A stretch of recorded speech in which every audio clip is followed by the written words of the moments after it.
The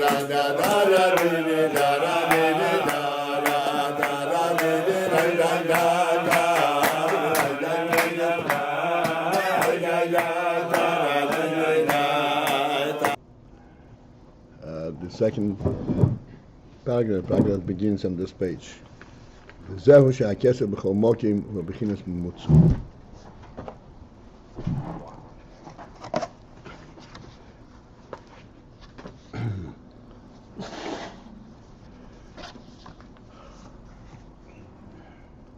So we explained that thus far, that keser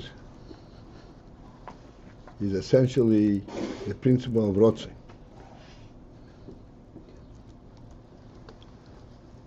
Rotzeh is the initiator for all developments. The rotzeh itself is within the etzem, within the source itself. And then as a result of the rotzeh, there is development outside. And now we'll understand these following words. Vezehu. And thus, this is intended when we say she'hakeser b'chol mokim, that the keser everywhere who bebechinas memutza, it qualifies, it has the element of memutza. Memutza means the mediator, the intermediary, that which brings one level and connects it to the other level. As in the case of Keser Atzilus, that Keser Atzilus who memutza is the intermediate state that connects ben hamatzil and netzolim. Between the matzil means the source, the creator, and netzolim and that which emanates from it. And as we discussed at great length, that in all levels, even in the final levels of creation, there is the element of the creator within them. But it's in a totally different thing. It is that which goes through a whole process of shtalshelus and tzimtzum and so forth. The keser is what connects the matzil and the netzolim, because the keser, which is the rotzen, the will to create or to emanate, that takes place within the matzil. It is the matzil that decides that there should be netzolim. Therefore, that is how then the matzil is projected within the netzolim. And like in the case of Keser Atzilus. Keser Atzilus is memutza ben hamatzil and netzolim. This is, so to speak, the highest principle of memutza, that it connects matzil, which is a completely different realm, to netzolim, to that which an emanation. This is true in all the madregas hanal that we mentioned earlier. We mentioned several madregas. We mentioned madrega of Ak being the keser for the entire Seder Ishtalshelus. Then we mentioned keser de Atzilus, and then we mentioned keser for Bria and keser de Yitzir and keser de Asi. In all cases, the keser is the mamutza. The keser is the state of the lower level, how it is contained within the higher level. And this mamutza follows through that this is how it's contained, and then when it emanates, that higher level continues to embrace the lower level and give it its, as we said, give it its context and its reality. HaKeser, HaKeser hu mamutza. In all madrigas I've mentioned before, the keser is the mamutza, is the intermediary. The kach hu, and this is similar. The same is true. Gam be'ilmas abiyah, further down in the world of Atzilus, Bria, Tir, which are worlds, There is not an element of the Atzmos of Lakus in there, but nevertheless, it's a similar kind of interrelationship. The Malchus the Atzilus, what the Malchus of Atzilus Nase Keser Librio, that ultimately becomes and serves as the Keser for the Brio. And therefore, and therefore this Malchus is the Mamutza between Atzilus and Bria. And the same further down in the following levels between Bria and Yitzira. V'hainu, to put it in elaborative terms, it means like this: Shalidei hiserus harotzin kaviyochol. That as a result of the fact that there is a hiserus harotzin, that there is an arousal of will. Like we said, that the infant keser is the rotzin, the rotzin, the will to emanate and to bring forth. As a result of hiserus harotzin, of the arousal of the rotzin, where the rotzin surfaces. As a result of that, nasim bibchinas shaychus al hadovar sheniseir bei.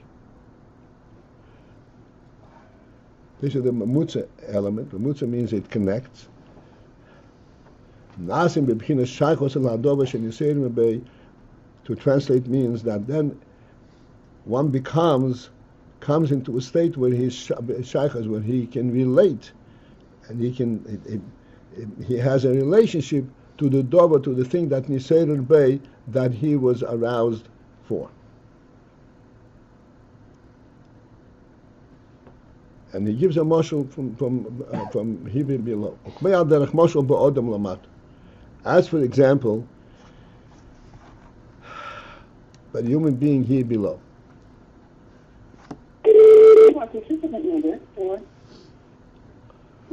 The koi, somebody has to mute the phone. No.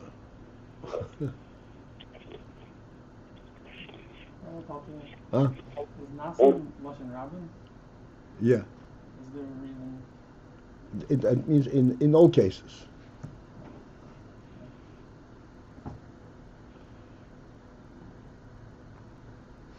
As for example, by a person here below. And as we explained, that the human stature, the human structure, approximates the whole Seder Hishtalshelus. It also begins with the Rotzim and goes into Chochmah and the Moichin, and then into Midas, and then Machshava Dibur U'Maisa.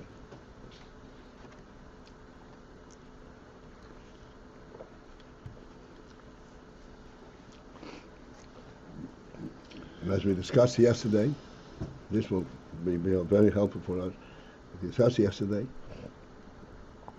that the human being is never just plain reactive, so to speak, under the circumstance. He goes this way because the road goes this way. Everything is pre-contemplated.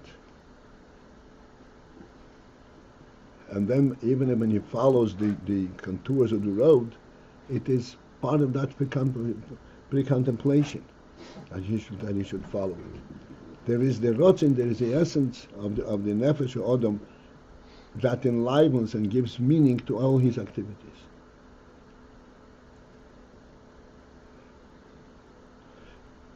And this is what Rabbi says. Odom lamato the koidem shenisore be'ezer rotzin le'ezer dover.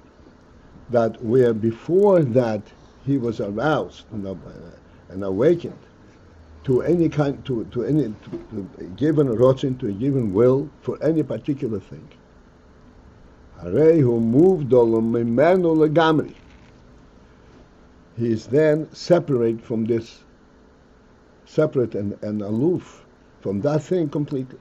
Ve'ein lo shaychus klal lo zeh. And he has absolutely no shaychus, no connection, relationship to this other thing. And then when the rotzein surfaces and is nisoirer with the rotzein for that thing, harehu bibchinas shaychus. That changes the whole perspective of the person himself. That now he's bibchinas shaychus, he has a connection and relationship to this thing that he was nisoirer berotzein.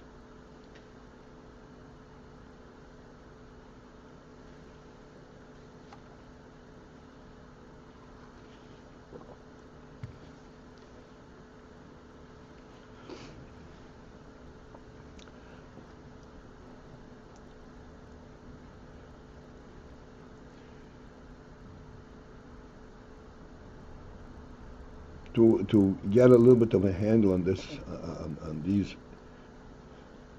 words, we learned in Tanya yesterday when he says Ner Havai Nishmas Odam, that the neshama is compared to Ner Havai, to the flickering light in a candle. That the light in the candle is never at rest, because as he expresses it, he doesn't want to be connected to this psila, to the wick.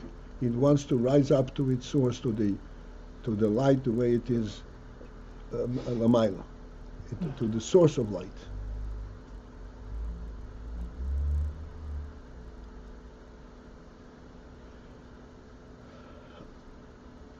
This is a phenomenal statement pertaining to the human being.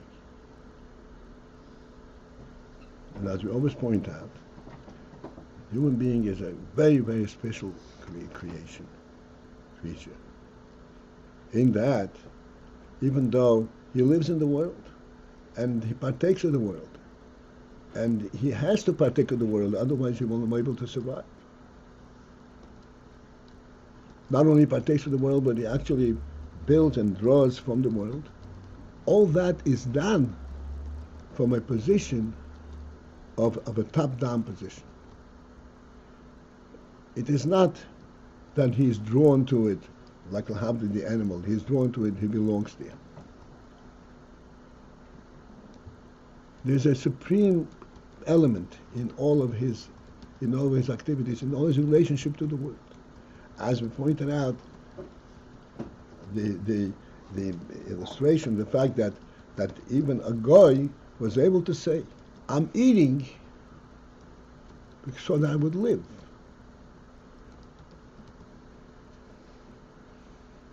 Eating is a worldly activity, a physical activity. And it's a necessity because you would be hungry otherwise. And yet there is a sense in the human being that that's not what he is doing when he's eating.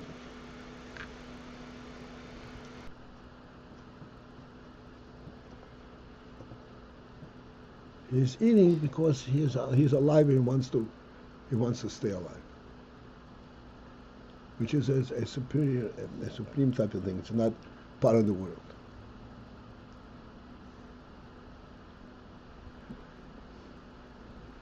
This principle that the human being has a superior aspect in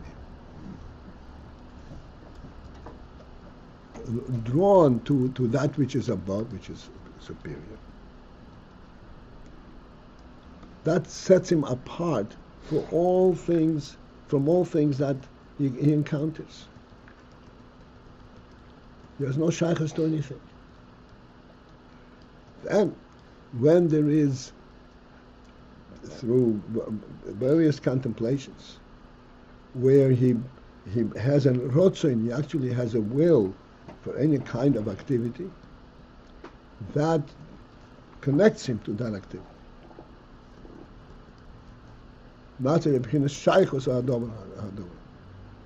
This rotzon, this is what mematzeh, this is what connects and brings the essential sense of life that is in the human being to the activity, to the world, level of worldly activity.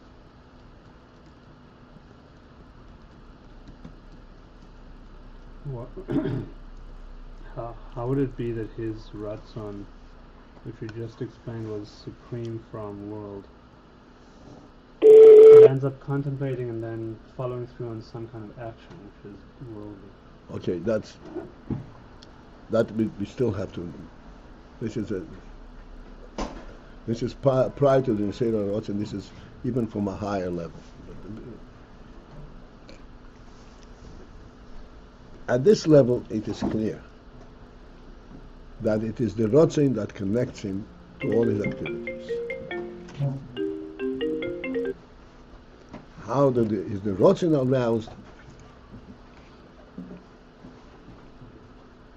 This is, it's not enough now to discuss. Okay, but it's just it's clearly from a higher level. Yeah. Right, but we are saying that this Ratzon, which is so supreme, somehow has a shaykhus to some kind of world, some kind of activity that then takes place in the world. Right, Okay. but one second. The Rotzin is not. Okay, I hear what you're saying. The Rotzin is not involved in the activity. The Rotzin provides for a purpose of this activity.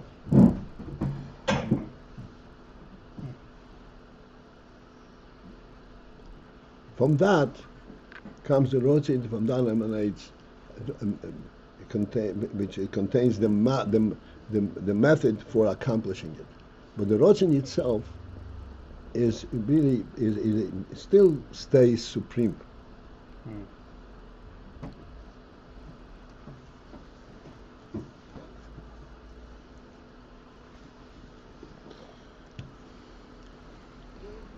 Okay, I don't want to deviate at this moment.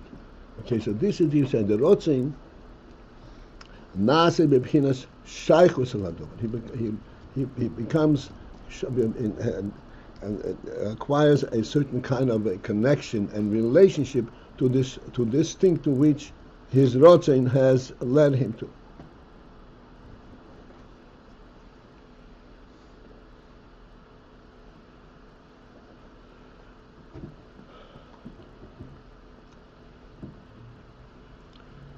And as we explained, that the person, the Nefesh Odom, in and of itself, is completely focused on its own reality and the reality from where it comes from, the source of it, which is even the essential reality that it represents, the source. And in order that from this should be drawn a Rotzin, a will to connect to something, this is already a Yiserus Rotzin. Kinoida, as is known, the Rotzin hu loshin merutza. That the word Rotzin is rooted in the word merutza. Merutza means running. Vehu inyan hahatoya v'hamshocha. This is the principle of hatoya. Hatoya means leaning to something. V'hamshocha, and be drawn to something. Shenimshach le'ezeh, that he is drawn to something, meaning he's drawn from his own state of complacency, so to speak, and is drawn to this other thing.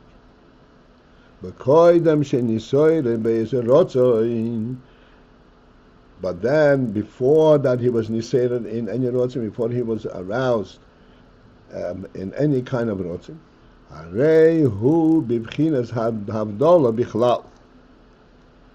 He is in a state of havdola, in a state of separateness, of supremacy, bichlal, all overall, in general. Not that he is connected to something else. In general, he is in a state of havdola. He is in a state of elevation.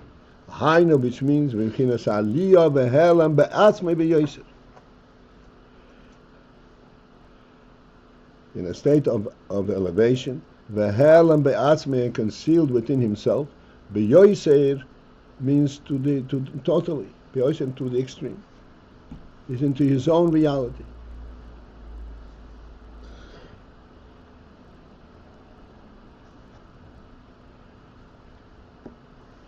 Shaharei, since that, he says, Ein lo shum his galus bozeh. There are no emanations, no expressions coming from the Yetzer HaNefesh, because he is completely concealed into himself. The Rotzoin, hu ha'atoyo. The Rotzoin, this represents the ha'atoyo, the leaning towards something external. Hainu, which means hayitzio v'hayizgalus, the coming forth and revealing in internal revelation, the davar shechutz liatzmai, to something which is external to himself.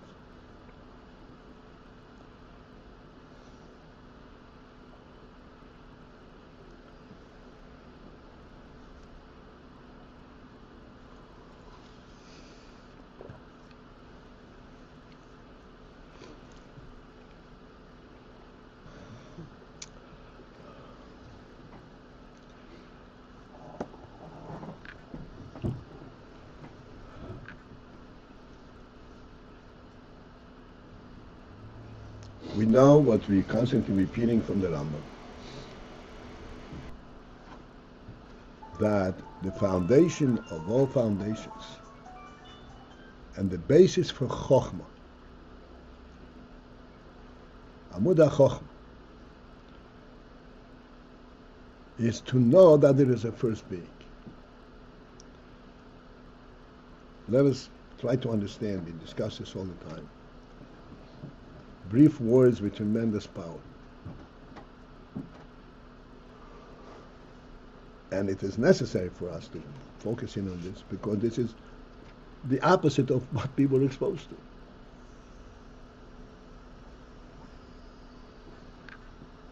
Because when you follow the process of worldly knowledge,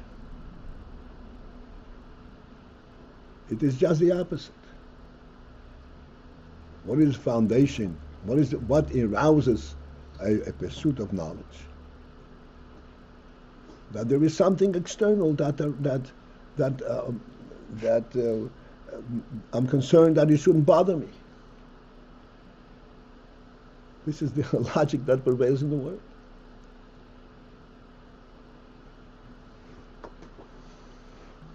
This is, as we say all the time, this is animalistic level of knowledge. Human wisdom is an neshama wisdom.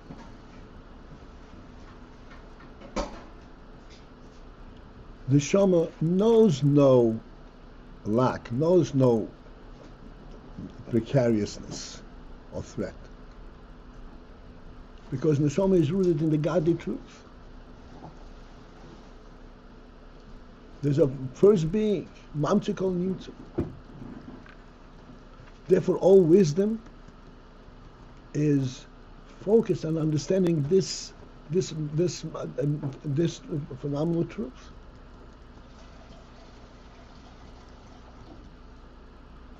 But we always explain that Chokhmah is recognizing the truth of something, not recognizing its functionality and how it affects me.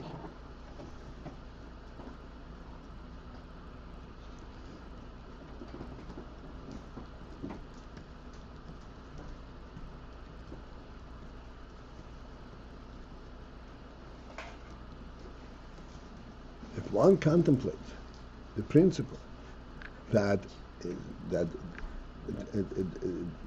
reality, his own reality, the reality of the world is the Motzui Rishon, the first being, not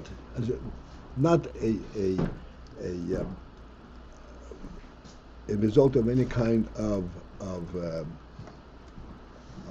an external effect, of a reaction. First being that is perfectly complete. Like we have demonstrated the principle of the healing finger. The healing finger, the finger is cut, and it heals. It doesn't heal. It restores it, recreates it. Where did you get the whole idea to recreate it? If it's a cut in the finger, the cut is what arouses me to heal it. What's the idea of recreating? Because it has the principle of the motivation. It has a reality behind it. It is not just healing and correcting a blemish. It has a sense of the reality of the perfect reality.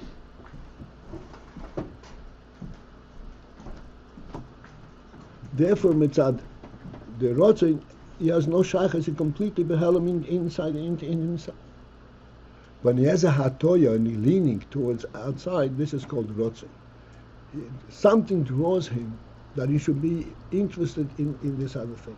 Again, he is interested in the other thing, not that he is drawn to it because out of threat, out of a reaction. That's the rotzin.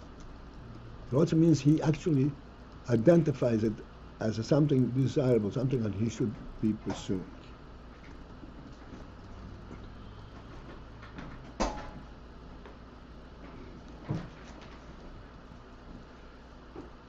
Very simple terms. I just want to show that we should have some very simple terms. Yes, as the Alter Rebbe explained, the neshama is phenomenal and is connected to atzmos and so forth. Does not compare to the union of Elokus that's expressed in the mitzvah.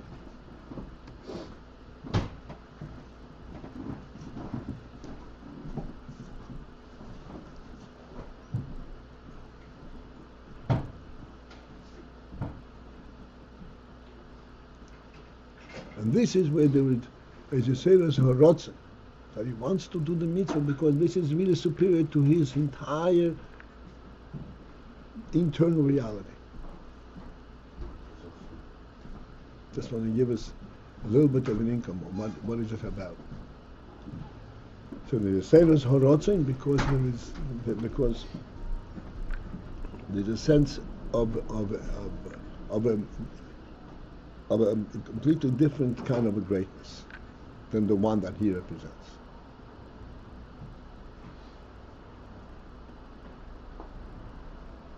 Like we give the demonstration. Naaseh v'nishma. Nishma, this is the highest human experience to understand. And then there is an union that Naaseh is superior than the Nishma.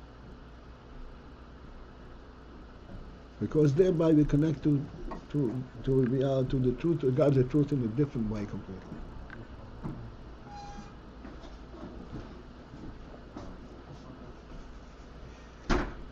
This is it for this morning.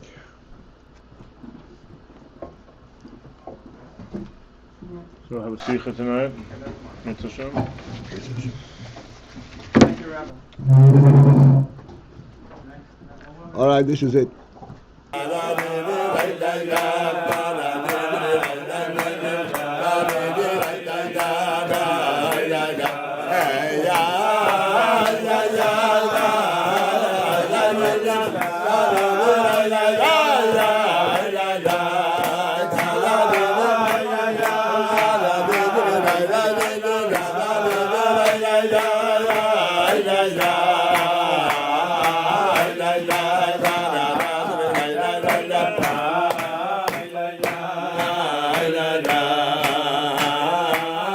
Yeah.